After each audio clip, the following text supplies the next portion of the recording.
Richard Skipper celebrates. Every show is a celebration. Each show, Richard delivers the artists you love, showcasing what makes them unique. Never gossipy. The antidote to a sometimes hectic world. Now, here's your host, Richard Skipper. Hello, everyone, and welcome to episode 150. I have had the great pleasure of sitting down and chatting over the past year through this medium, 150 plus people. And so I want to thank all of them. I want to thank all of you who keep coming back. For those of you who are returning, thank you. For those of you who are here for the first time, this is Richard Skipper Celebrates. That way you know you're at the right place.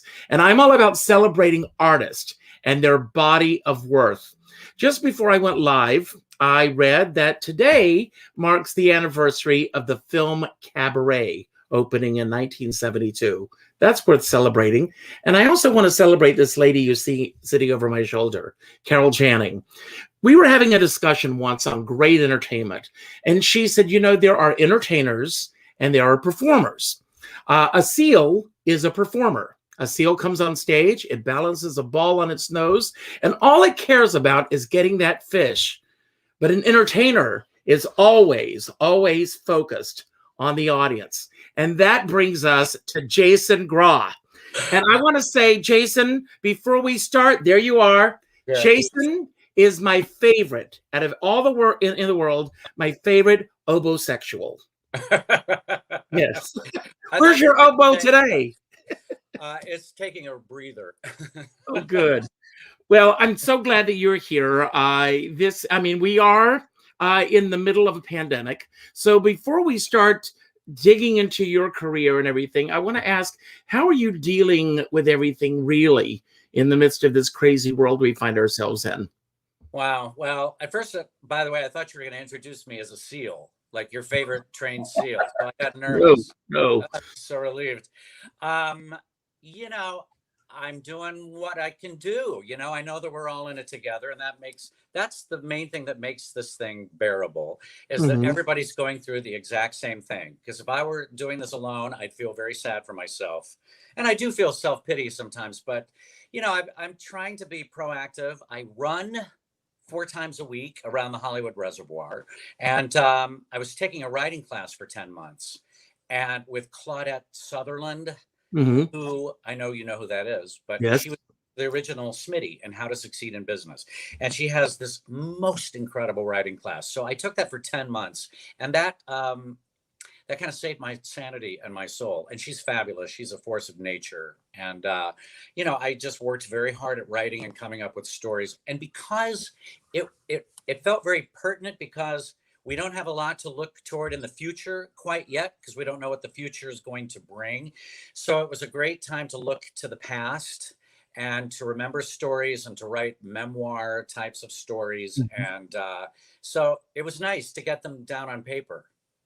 Well, today's going to help you with that memoir, because we're going to go back in time. Now, if your website is up to date, and I hope it is, when everything shut down, you were doing The Wizard in Wicked. Am I correct? Well, I had left I think October, 1st of October. So that was a few months before the shutdown. I was on the road for a year and a half, and then I left. It was perfect. It was great. So yes, I'd been out of Wicked for like 4 months by the time it had 5 months. Now today, actually, this will really depress you, marks 346 days since our theater shut down.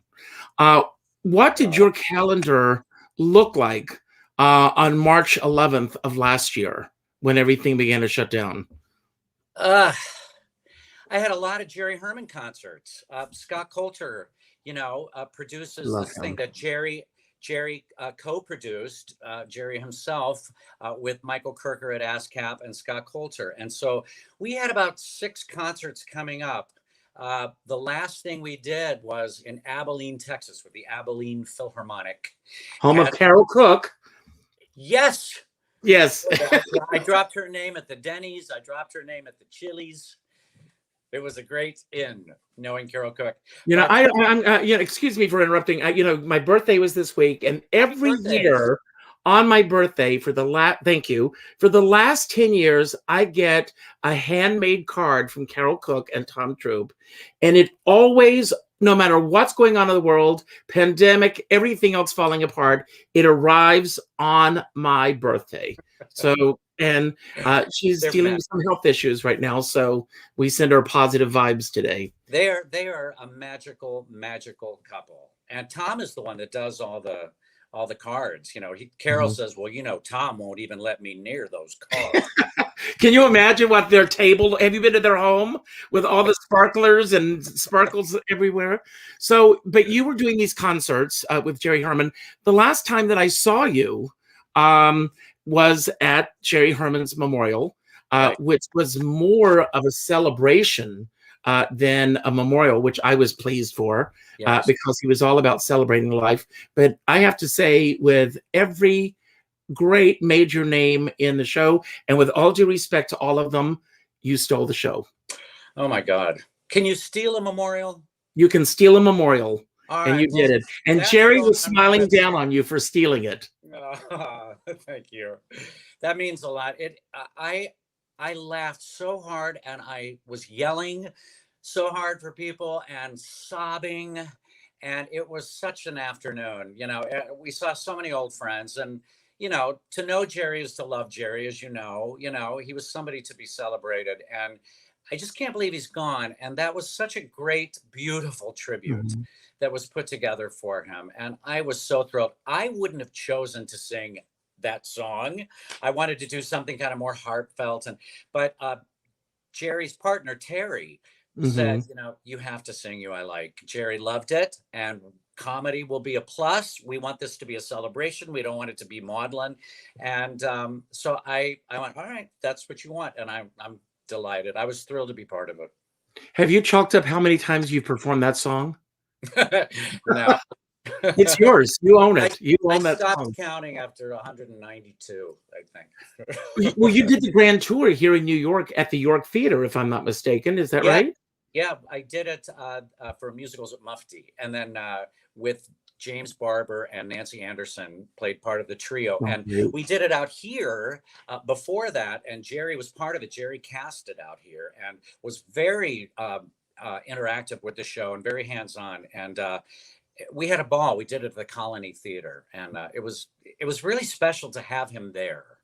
Mhm. You know, and they changed the show a lot. You know, they had to pare it down because it was only a 300-seat theater, the Colony Theater, but they pared it down, and Jerry had always wanted to make it more about the trio of Yakubovsky and the Colonel and Marianne, and John Gannon and Tammy Tappan played the Colonel and Marianne. So it really became about that relationship more than all the, you know, Mhm. production numbers and all the other characters.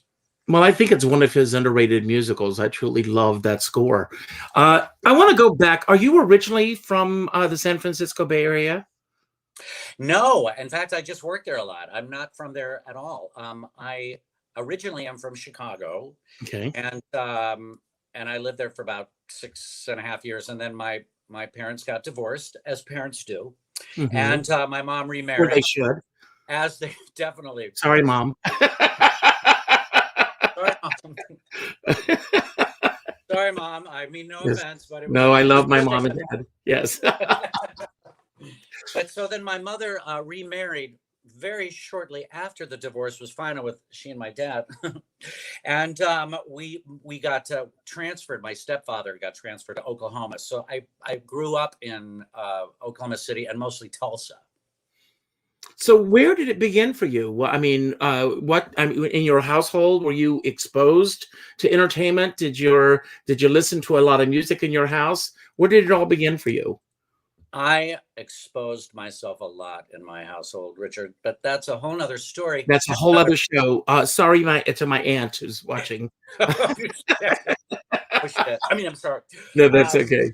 uh, let's see. You know, my mother was a dancer in New York, and Oh, so wow. she grew up in New Hampshire, down the street from Dorothy Loudon. And so the two of them were best friends, and they were in recitals together. My mom was a dancer, a ballet dancer, tap dancer. She did toe tap, where she was on point on one shoe and then a tap shoe on the other and did them together, which was a very hot commodity. Mm-hmm. She said in the recitals, like Dorothy Loudon would come out and just sing loud and funny. And, no one really took her that seriously. They were like, oh, there's that clown. But my mother's toe tapping would always steal the show. So mother was primed for success. Unfortunately, toe tapping lasted about a year and a half. But and do you have brothers and sisters? Yes, I have an older brother and an older sister. And so we had a lot of music. My sister was a pianist, a concert pianist, and my brother played baritone in the marching band. Yeah, not a big deal. My father played cello. And my first exposure to theater, my mother did a lot of community theater. And I saw her do Wonderful Town when I was 4 years old at the Elgin Community Players, I think. And it turns out Peter Bartlett, the hilarious actor, yeah. Peter Bartlett, who I worked with years later, he was in that production. I didn't know that. I was 4, but I think he was in high school then. And my mother was the dancer, and she danced the conga, and she was the only woman in the conga. They were all sailors and my mom. And I realized then, like, my mother was really dazzling, and I was bitten then. I was totally bitten. I remember the two gals singing, why, oh, why, oh, why, oh. Why would I ever leave? Never leave Ohio. Yes. And I couldn't get that out of my head for the next 50 years. Well, did your mom want a career in this business, or did life circumstances get in the way of that? Well, that's a good question. We should ask her. I think that, is that annoying yet? No, not yet. Wasn't she beautiful? She was so beautiful. She was beautiful. Absolutely. I did not get her cheekbones. I got her butt.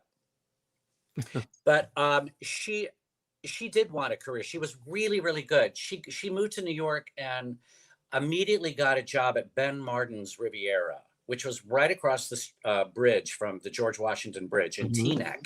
And it was a very hot night spot. And she danced in a chorus line with Dodie Goodman and Kate Mostel, who was Zero Mostel's wife. And so and she was like, I think she was underage, and she was lying about her age. And she said it was a little, and so there's actually a book about that place. Did you know that? No, but I would love Yes, I will try and get it to you, because there were so many artists. It was in such close proximity to New York City that a lot of people tried their material out there before being in Manhattan. Dodie being one of them. Yes. Yeah, it was a big deal. I mean, it was so close to Manhattan, so everybody wanted to work over there, and so that was fascinating. And then she met my dad, who had just come over from Denmark. He had just gotten off the boat. The Nazis invaded Copenhagen, and my dad was not Jewish, but he got on a boat from Finland and came over from Denmark and moved to America. And he became a stage store Johann, we called him. He saw my mom and just fell in love with her. So she kind of gave up everything. They got married immediately. She got pregnant immediately. They moved back to Europe because he got transferred. He was an engineer. And so she had to put dancing on the back burner. And I think that was always difficult for her. So she was not a Mama Rose by any means, because she knew how difficult it was. So she almost discouraged me from going into the theater more than she encouraged me. But she loved that we had so much in common, and she continued her community theater dancing, and she did dance therapy at the Tulsa Psychiatric Center. She taught that, and did things like that. So she kept very active in it. So most of your childhood was spent in Oklahoma City. Yeah. And did you have experiences in school in order to perform on stage? Yeah, we had great drama departments in Tulsa, at the Horace Mann Junior High. Perhaps you've heard of it. And which is now a men's prison. And it had bars on the window, so it was kind of a no-brainer. That. And yes, I think my debut was as Schroeder in You're a Good Man, Charlie Brown at the Horace Mann Junior High. And I was the only one in the cast not to get nominated for a Best Actor or Actress award. And how old were you at that point? I'm not bitter about it. I was Well, I'm going to go there. I want to talk about that for a moment. I was so upset. But I was in 8th grade. And we got the Tam Widmark. Remember those little Tam Oh, Widmark yes. strips? The Where you sides. Yeah, the sides. You got your sides, only your lines, and like the previous 3 words of the line in front of you. And you're like, what's happening? I don't even know what's happening. You just memorized your words, not really having a clue. So yeah, but the smell of the binder, it Yes, that was little black book that it came in, everything. I yes. remember vividly. Now, Yes. at that, I mean, was this award in the school a big deal, or was it just a big deal to yourself? I think it was just a big deal because everything's a bigger deal when you're not included Mhm. in it. You know, if I were to have gotten it, I'd be like, whoa, Horseman Talent at Best Actor Award. Like there's so many great actors at Horseman Junior High. But when you're not included, it became ginormous. And oddly enough, I believe I'm the only person of that cast that went on into the business. So who's sorry And now? there, everybody who's watching, there you have it. There you have. But what kept you going? What made you? What was the deciding moment for you where you said, "This is it for me. This is the career I want to pursue"? Well, you know, all the while I was acting, I was also playing oboe. And so, and you asked about my oboe earlier, and thank you. And it's readily available in the other room. Yes. Um, but, I was playing my oboe, and the oboe came very easily. No, what's the line that when somebody walked up to you and says, "You're gonna, I'm gonna set you up, okay? Yeah. Are you an obosexual?" Wouldn't you like to know?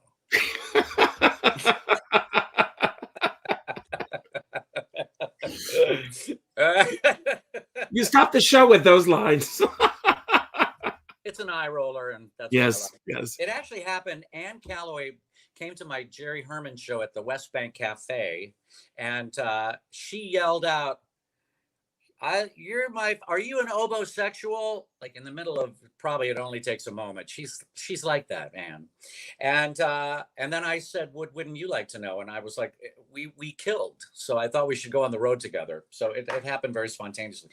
But anyway, so I was playing my oboe, and it came very easily to me. And there were not a lot of oboe players in Tulsa, Oklahoma. So I got principal oboist in every orchestra, and it just, I don't know. Everybody says it's a hard instrument, but it's all I knew, and it came naturally. And I think I was really attracted to the rejection of the theater. Like the oboe, everything came so easily, and it was like, oh, this is great. But the rejection of in the theater of not getting jobs and being turned down and not getting nominated for the Best Actor Award or Horseman, that was intoxicating to me. So I veered that way. I thought, well, this is going to be way more challenging, and it fills me with self-doubt and self-pity. So I want to be an actor. I was going to ask what the motivating factor was, and there you have it. You answered it. So, and did you, after high school, where did you go to school, or did you go? Did you come directly to New York? What happened after high school? I went to SMU in Dallas, Texas. Are you from Texas? No, I'm from South Carolina. Right, close. South Carolina. Very. You were somewhere from the South. Yeah, so I went to school in Dallas, where everybody used to say the joke always, why does Texas not fall into the Gulf of Mexico? Because Oklahoma sucks. So isn't that horrible? That was like, all right already, I got it. So Oklahoma and Texas, big rivalry there. So anyway, I went there as an oboe major, but I also went knowing that they had a great theater department at SMU in Dallas. So I was like, I had my eye on the theater department, and I really thought I was going to be able to double major. And I was listening to you talk to Alex Rybeck about it because, you know, they wouldn't allow me to double major, and we didn't have our own kind of thing. But I really wanted my music background, but I wanted acting classes and dance classes and all that. So I ended up quitting the oboe. I hated my oboe teacher so much, and I didn't like the way he played, and so I quit, and I lost my $500 scholarship. It was really huge. And I ended up going to Cincinnati Conservatory of Music because that was at that time one of a handful of schools that had a musical theater program. And weirdly enough, I got accepted as an oboe major and as a musical theater major at Cincinnati. And the year that I transferred there, my teacher from SMU also transferred to Cincinnati Conservatory. So I said, all right, no more oboe. I'm picking up the Score to Pajama Game and putting down my Telemann and Vivaldi. Mhm. And so then I just became full force musical theater. And the move to New York, did you Oh, come yes. did you come to New York or did you go to LA? I went to New York. I worked, I got my equity card like so many of us did at Pittsburgh Civic Light Opera. Well, I And the want to back up for just a okay. moment before we get there. So you come to New York. Did you know anyone in New York? Did you have any roots at all here? I know that your mom had been here, but did you have family, friends? I had visited during college. And I knew people from Cincinnati that went before, before me, that went from Mhm. CCM to New York before me. But our entire graduating class, and I think like 9 of us were in the class by the time we were all seniors and graduated and got our BFAs in musical theater. We all moved to New York City. So it wasn't even a thought. But I stopped at Pittsburgh along the way to get my equity card. So I moved to New York with my equity card, which was Which great. is great. Yes. And my first gig out of New York was at Portsmouth, New Hampshire, Theater by the Sea, and a little night music with D. Jamin Bartlett, who was the original Petra. She played Desiree, and it was a great cast. Jack Allison directed it. You mean Theater by the Sea in Matunic, Rhode Island, or No, that was New Hampshire? There the was another one. yeah, the one in Portsmouth was a Lort D. I think I made $260 a week. I was thrilled, and I played Henrik. It was a little high. The 5-show weekends were a little tough. I know I cracked a couple times on that, for God's sake, but I got laughs. Well, of course. When did you find your humor? I mean, first of all, and I'm not saying this just because you're here, but you truly are one of the funniest men that I know on stage. Well, And your humor is genuine and in the moment with whatever it is that just comes out. Where did you discover that? that's really nice.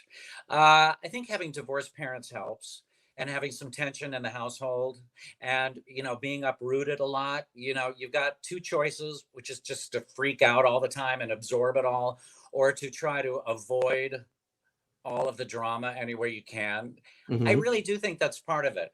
That's not my stock answer. I don't know that I've actually ever said that except to my therapist back in New York in the 90s. But I really do think you develop that kind of thing. Also, being an oboe player, all oboe players are a little nutty. And I think it's, the lack of oxygen that is allowed to go up in their head, because you're,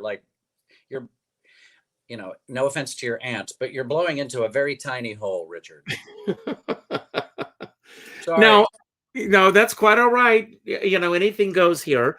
Now, I want to ask you, when you came to New York with your equity card, was it a blessing or a curse, or was it both? It was a total blessing. I can't imagine how challenging it would be not to have that. Back then, I mean, it was the end of Mhm. 1980 when I did. Uh, Oddly enough, my first gig within a month of after I got back from Theater by the Sea in New Hampshire, my first gig was at the Equity Library Theater. Oh, I Uh, loved it. it was so good. $21 a week. And I did Mhm. Godspell there. And it was a showcase. You had to be equity to do a show there to Mhm. make that $21 a week. And it was fantastic. Scott Bakula played Jesus. He was so hot. It was like he was so beautiful. We were all just like, we all wanted to go to bed with him, which isn't not really, I don't think, Mhm. the Mhm. subtext, but doesn't matter. It's Right. charismatic. And Liz Calloway, in case you've heard of her, she played Yes. she played Joanne, and she and I had gone to Cincinnati for a quarter, so we had kind of knew each other and hit it off immediately. But then she was out of there, and so for us to be there in this show together kind of sealed our friendship, and we had a great time together. But so that was great. It was a great way to get to New York and start. And I got an agent from that show and all that, so it helped immensely. Now, where did you first stay when you first came to New York? Did you have roommates? Did you live alone? Oh God, I stayed at so many places.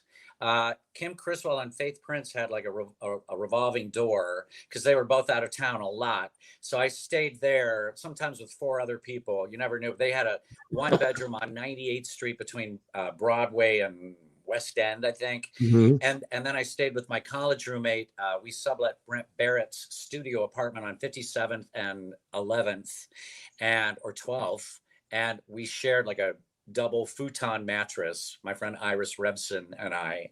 And so, we were subletting, we were all staying at different places. And I did that for like a year and a half until I finally got my own place.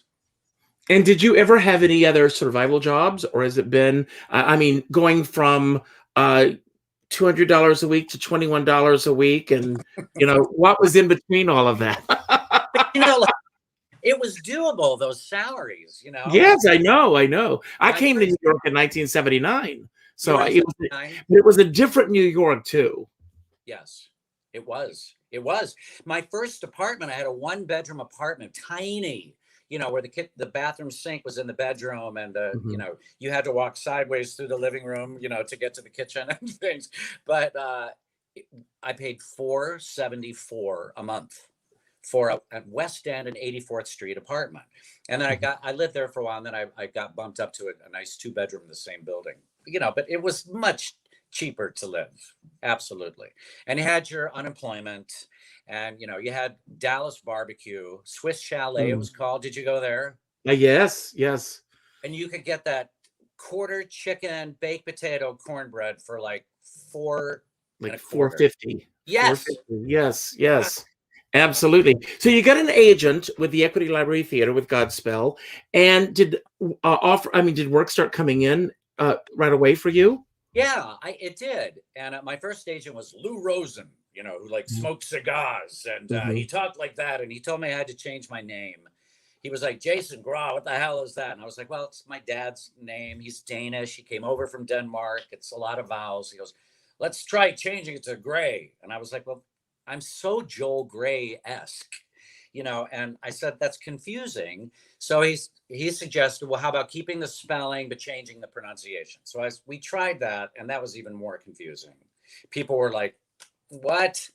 And so I just went back to Graae. So that was fine. Well, have you ever been mispronounced in an introduction? Have I ever not been mispronounced? Would be a way easier time of it. Yes. Yes, most times I am mispronounced. As long as they're saying something, I don't care. It means gray in Danish. So it's okay if they say Jason Graae.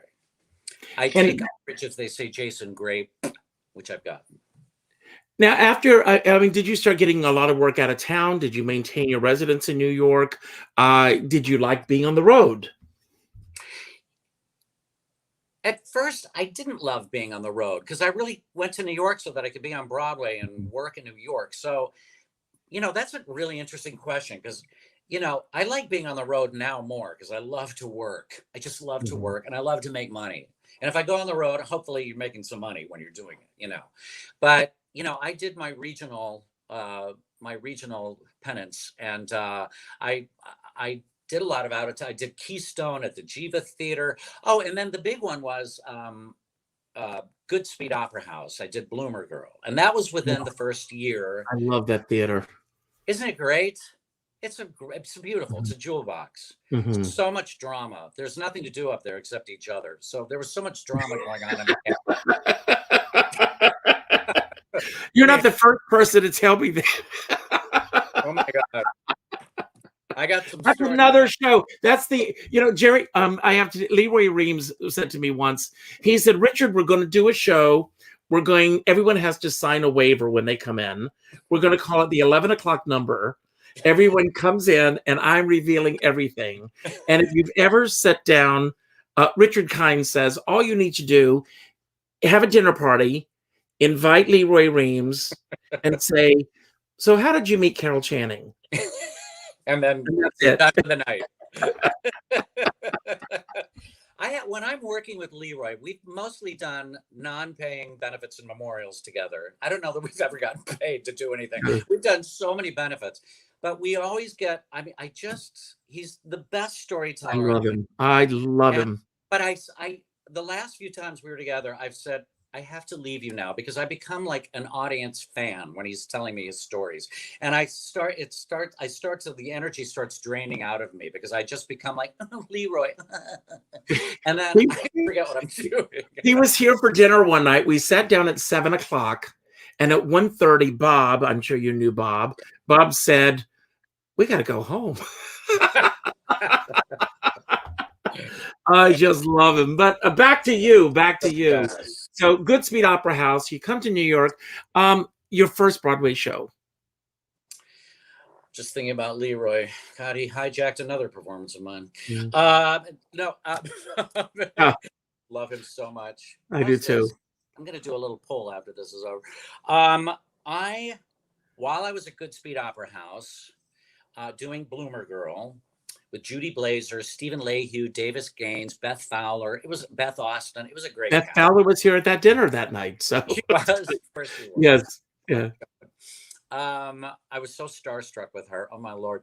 I auditioned for Do Black Patent Leather Shoes Really Reflect Up? And I got it. And I'm just thinking of this really funny story that just popped in. I forgot about. I auditioned at my callback was my girlfriend at the time, Vicki Lewis. We were dating. We were living together. And it was my blue period. And I was with I love Vicki. And she's the best, so talented. And Davis Gaines, who was there at Goodspeed. And the three of us, strangely enough, were called back to dance for Tommy Walsh for the dance callback. We'd each been in like 2 times, and we all got called back for the same dance callback. And so it's a very revealing story.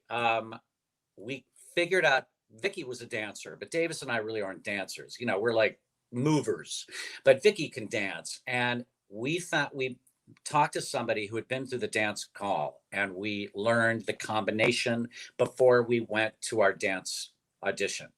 But then we had to act like we were learning it as they were teaching it to us, even though we'd learned the whole thing. And so we're doing it, and Tommy Walsh is teaching us and this and that. And he stopped, and I didn't see him stop. And I went on to the next 8 bars. I like did this whole thing, and he hadn't taught it to us yet.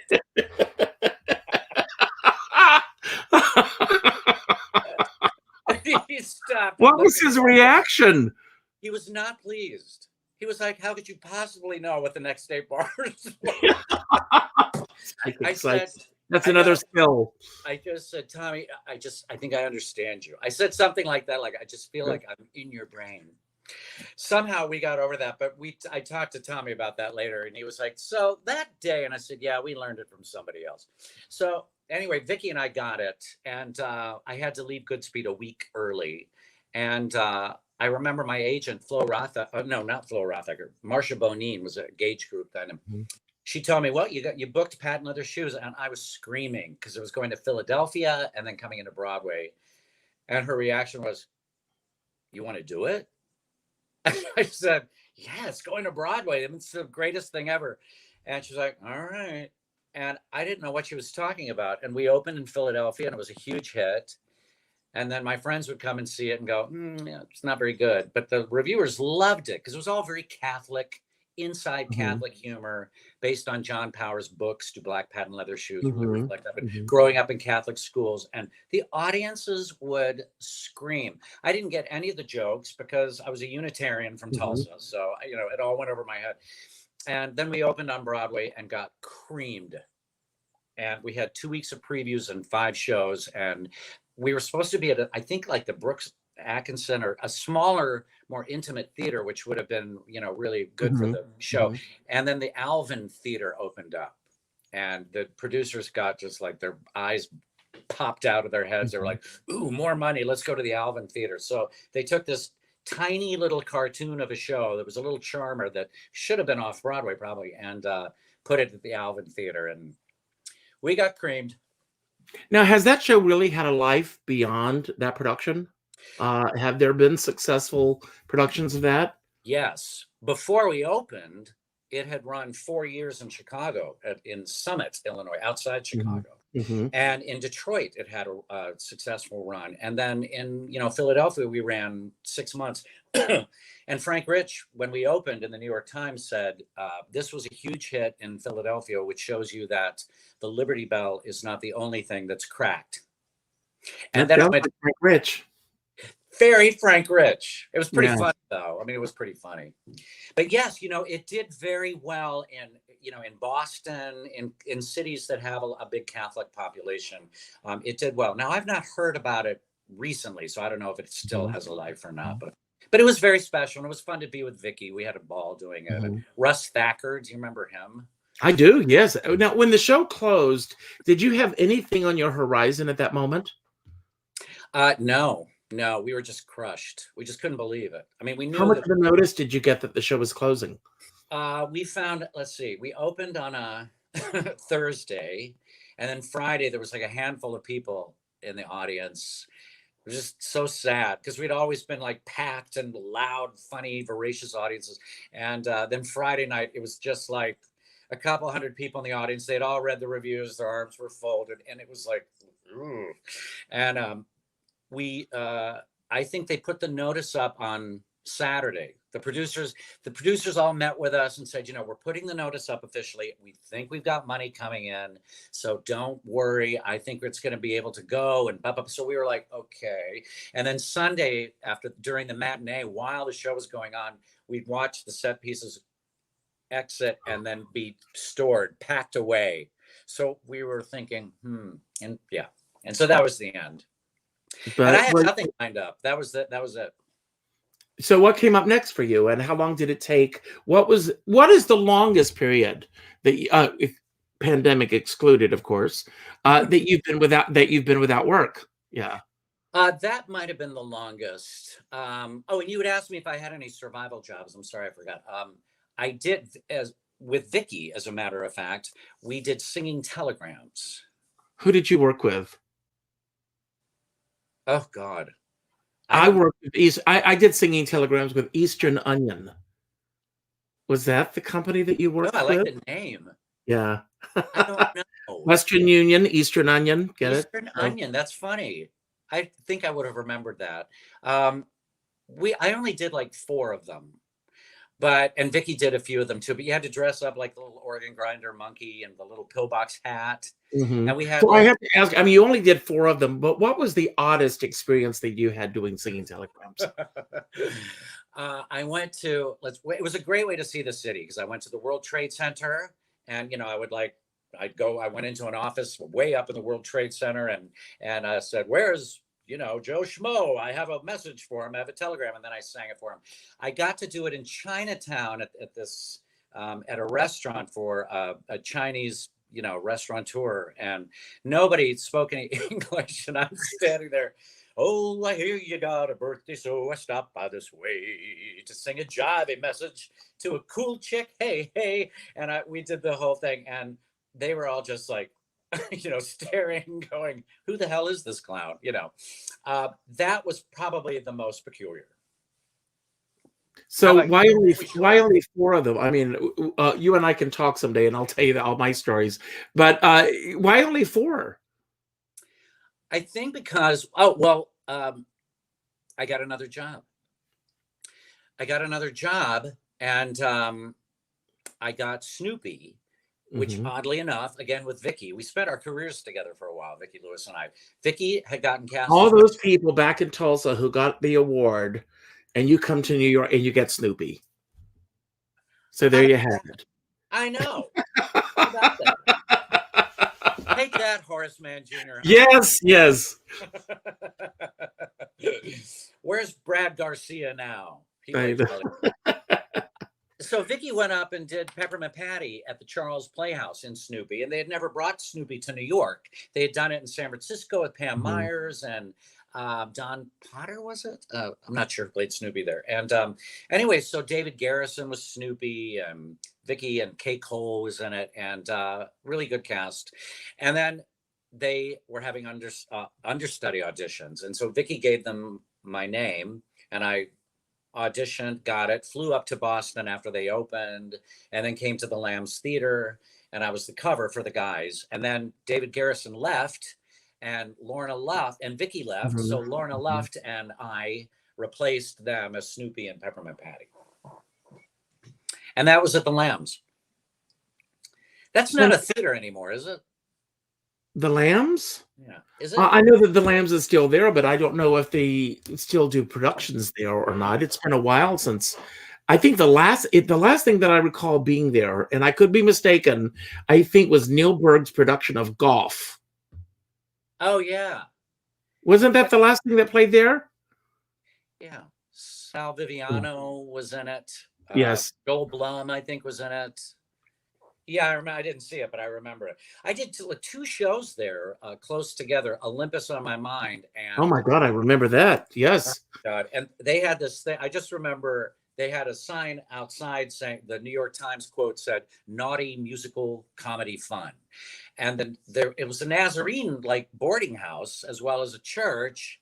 And the Nazarenes didn't really like the fact that it said naughty under their church and boarding house. So there was a picture of them praying outside the theater underneath the naughty sign, praying for us to close. As long as they were the only ones praying for you to close, you're doing fine. So we talked a little bit about you doing, going on the road and doing shows like this. Do you like being in a long run of a show? And when you're in a long run of a show, what is your routine for keeping it fresh for yourself? Excellent question. I have not been in that many long runs, and I used to get very bored. Forever Plaid was my first longest run of a show in New York, and I just did it a year, but I had done it out of town, and I'd workshopped it, and so it was a year, and by the end I was like, kind of crazy. So, and I loved the show, and I loved my castmates, and I loved being in a hit. It was so fun. I hadn't really been in a hit show, and that was really fun to be kind of the toast of the town for a while. And then after that, most of the runs that I did were not that long, until I did Ragtime out here in LA, and I did that for a year. And, I'm pretty disciplined when I'm in a long run. And then Wicked, of course, I did for a year and a half, and that was great. As I get older, I like a nice long run. I really like it. It's funny because I would get restless and ready to do something new. And, as you're a journeyman like I am, and so many of us are. We go from gig to gig to gig to gig to gig to gig, and you're just constantly spinning plates. And I love it. I love that kind of life. I love being creative and trying to figure out my next month's bills and how we're going to do it. And, it's very proactive, and we work our butts off, but I love it. And that's what we all do, but I have to say, doing Ragtime, doing Wicked, and just being able to sit back, let somebody else promote the show. Just all I had to do is just be the Wizard of Oz or be Harry Houdini and let the show do the talking and let the PR people take care of all that stuff. I liked it. I never. And when did you? Oh, go ahead. I'm sorry. No, I never got bored during Wicked. I never got bored ever. First of all, in a show like Wicked, every night was like an opening night because the audience was so ecstatic to be there. Plus, they spent a lot of money on those tickets, and I didn't realize, it's such a phenomenon. But people would come up to me, they still do, and remember the first time they saw Wicked and what that show means to them. And a lot of parents now that saw the show when they were teenagers who loved it so much and it meant so much to them now are bringing their kids to see the show. It's hard to believe. I can't believe it's been around that long, but it has. It took me years to see the show. I finally saw it when Michelle Lee went into the show. I went to see her, and I really enjoyed it. It's a fun show. Yeah, it is. It really is. When did you start doing your solo work? Oh, I think my first show, while I was doing Goodspeed, while I was doing Bloomer Girl on my nights off, I did the Duplex. That's where I first met Irv Rabel and Bruce. And I did my very first club act at, and there was another, even before that, I did my show do you remember the Fives? Oh, of course I do. Yes. The Fives. I forgot about the Fives. That guy that ran it. He was a trip and a half. He was a trip and a half. He was the only time really that the casting couch was ever like, "Ooh, this really happens?" Like, what? But yeah, so the Fives. I didn't go to that couch. I want you to know I didn't go to that couch. No. I was a good boy. I was. I only had one experience where someone tried to get me on the casting couch, and I was auditioning for the Passion play in Virginia, and it was Jesus. Jesus tried to get me on the Jesus tried to get you to go to a couch. He's trying to get me on the couch, but that's another show. Well, I hope you said yes. No. So there's so many jokes there that I'm not going to go there. But anyway. If it was Jason, Scott Bakula, you're digressing with me. If it was Scott Bakula, I would have been there. No, okay, yeah. I want to talk about how you put that first show together, how you chose the team that you put. Who was your musical director? How did you choose the venue? All of that. Oh my God. Okay, so the Fives was just like, it just was a theater. I was drawn to it because it was like, well, I wasn't working. Yes. First summer. It was after Godspell and before Patent Leather Shoes and before Goodspeed. And I was just like, it's a stage, it's a theater, it's my own little theater that I get to do whatever I want to do. So I just thought, it's mine. And I was thrilled. Craig Lee, I think, was my musical director. Mm-hmm. We did a medley that was like an hour long. Of 60s. It was like a 60s medley, not very good, but it was, it was exciting. It was just like, and it was an event for me personally that I was standing on a New York City stage, getting to do this and, inviting all your friends to come see you, and they're all laughing at everything you do. So you just think you're the greatest thing in the world. But I loved it. And then doing Goodspeed, that was fun just because, Goodspeed ran for like, I don't know, 2.5 months, and just to work on something new. And Seriva Padgug. I don't know if you ever came across her. Fabulous musical director, pianist. She played piano for me. And Leilani Jones was one of my backup singers. She was in Goodspeed as well. Tony Award winner, Leilani Jones. And anyway, and then I started fine-tuning it, and it was an outlet because I was starting to see like, oh God, I'm funnier than a lot of the things that I'm getting cast in. And so I wanted to have that outlet because, it's been coined before, but I am a laugh whore, and I really needed to hear that, and I needed to just get the energy out, because I often felt like at the end of shows like Bloomer Girl, I'd be like, okay, now what? Well, when did the transition happen from just from being your friends that you're inviting to see the show until they're complete strangers are coming to see you? Are there? I think it's always just my friends coming. I never know. No. Well, then, when was it? I think it was thanks to Michael Kirker and ASCAP. He booked me, and I hadn't done a show since that Don't Tell Mamas thing or Duplex thing. When he was running a series at the Russian Tea Room, and it was like a singer-songwriter night. And I was doing falsettos on Broadway at the time, and he asked if I wanted to do a show. They would have a composer and a performer and split the evening. And then the composer and performer would do a couple numbers together, but then they'd each do their own half. And he said, how would you like to split an evening with Carol Hall? And Carol Hall, God, yes. Oh, God, wow. Did I love her? And me too.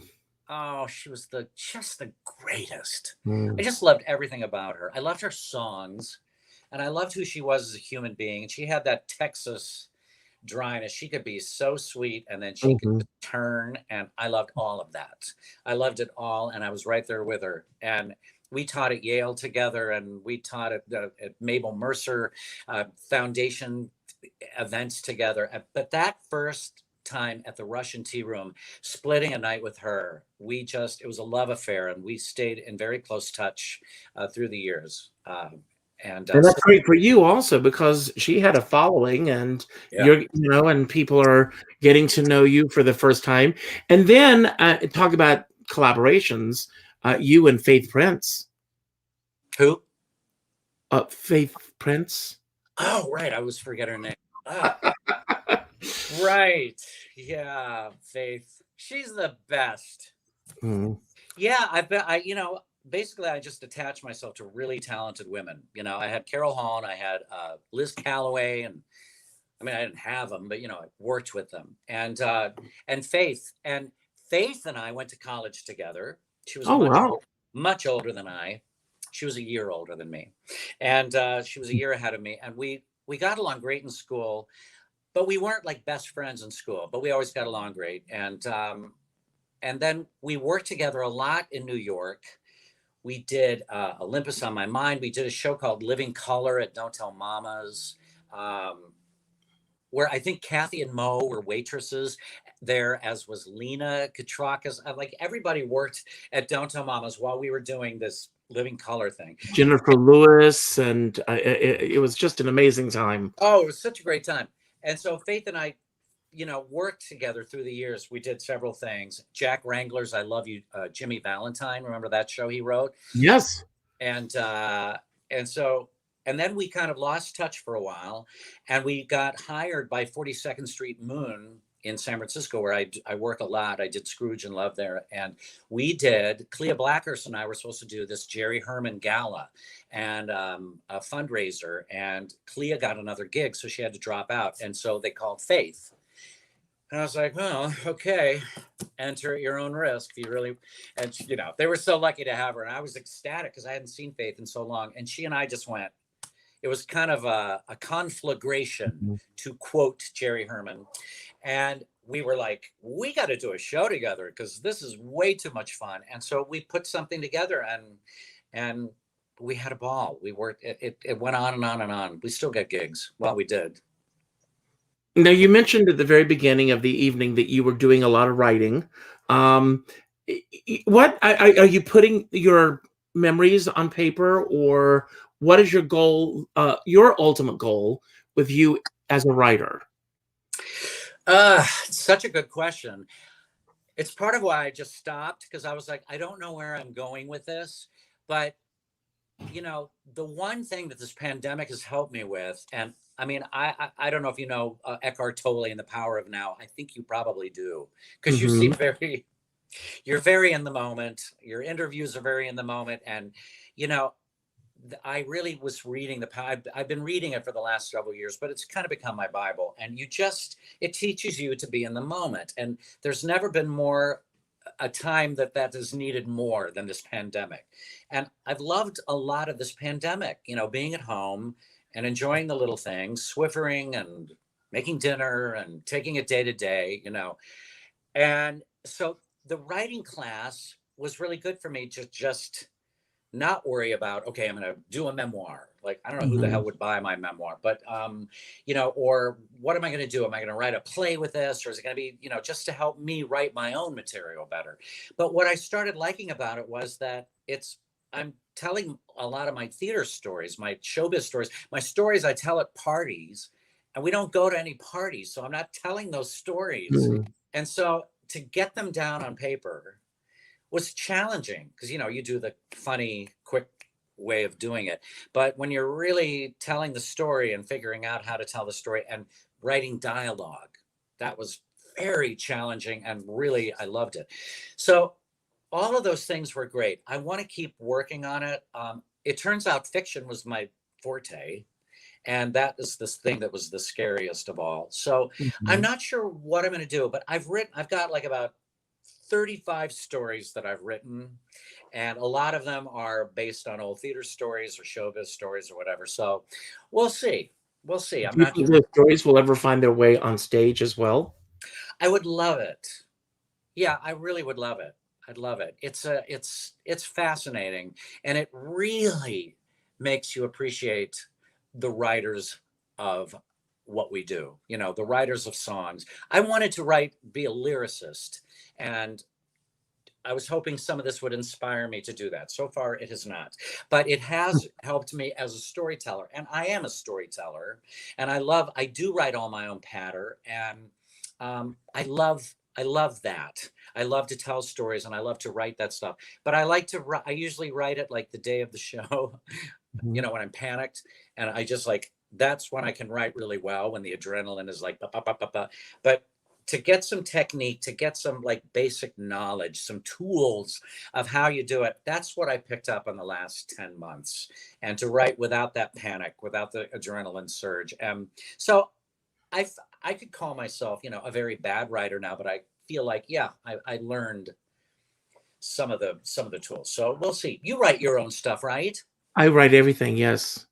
And I mean, when I was performing as Carol years ago, she had given me permission to use a lot of her material, but most of it was what I wrote and put Yeah. together, Yeah. off the cuff stuff. But I want to ask you, what is that moment like for you just before you walk out on a stage? What's going through your head? What are you feeling just before you walk out to be Jason Graae? Uh, it's always, oh, I miss it so much. I'm starting to get it right now, just thinking about it. Mhm. There's always a feeling of terror if I'm doing my own thing. With Wicked, I just got very excited. My heart was racing, and I'd get excited about it, but I was also very focused.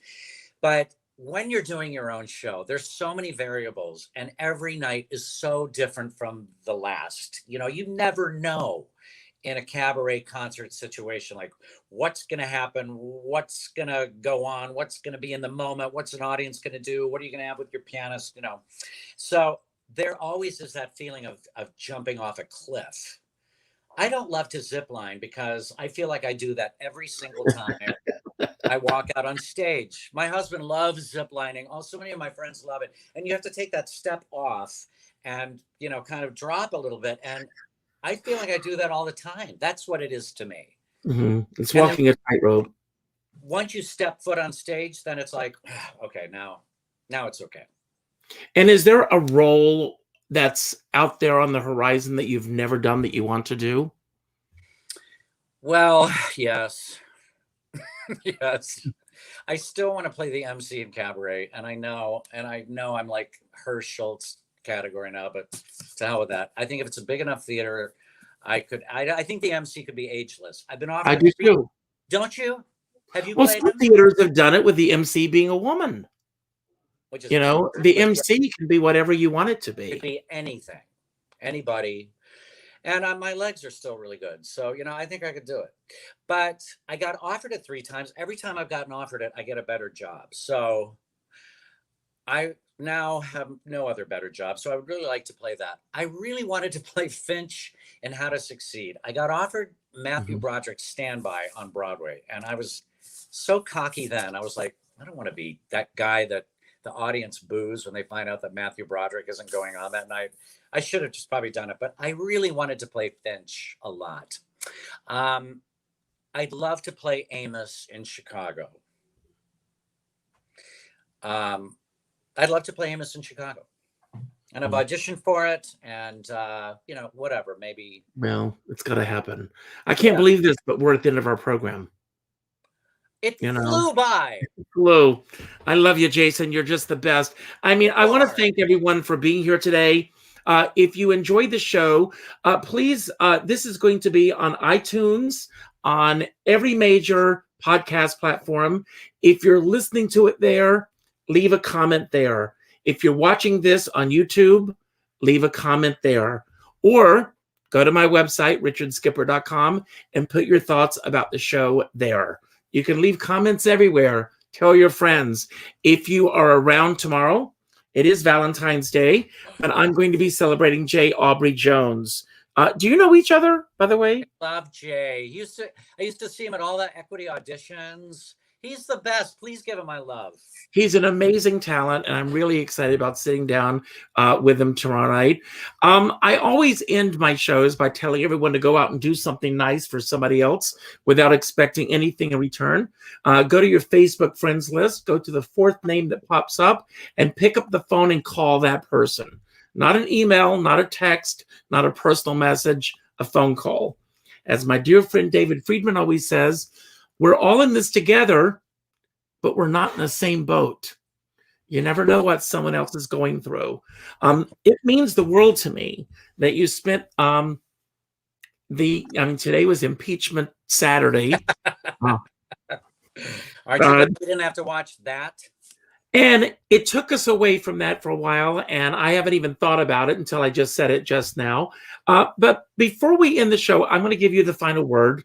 Anything that you want to say about anything that we've talked about that you want to build upon, anything that we didn't talk about that you wish we had, or just any message that you want to put out to the world right now, this is your moment. And Jason, thank you for all you do. This is my moment. Well, first of all, I've started a YouTube channel. So if you subscribe to that, that would be fantastic, because I really hate promoting it. I feel embarrassed. But Well, I'll do it for you. I'm so bored, but yes, thank you. So if you want to subscribe to my YouTube channel, but because all the kids are doing it, I think I'm up to 228 followers. So I'm a really hot shit on it. I think I'm a subscriber. I think I am. If not, I think I'm to you as well. But I want to say, Richard, I love what you're doing with this. You're keeping active, and Alex Rybeck said it too. It's just like, you've gone with the time, you've taken what has been given to you, and you've created this wonderful celebration that you have, and it's very joyful. I've watched now several of your interviews, and you're such a great interviewer, and you're so calming and so fun and so present and so Eckhart Tolle in the moment. But I just applaud. Danny, are you listening? Sorry. Yes, I do applaud you for this, because it's really impressive, and it's very fantastic, and I've gotten to know you better through this. So I say continued success to you, and thank you for having me. It's been the highlight of this week. Well, and I said it at the top of the show, and I will say it now: there is no other better homosexual than you. That really means a lot to me.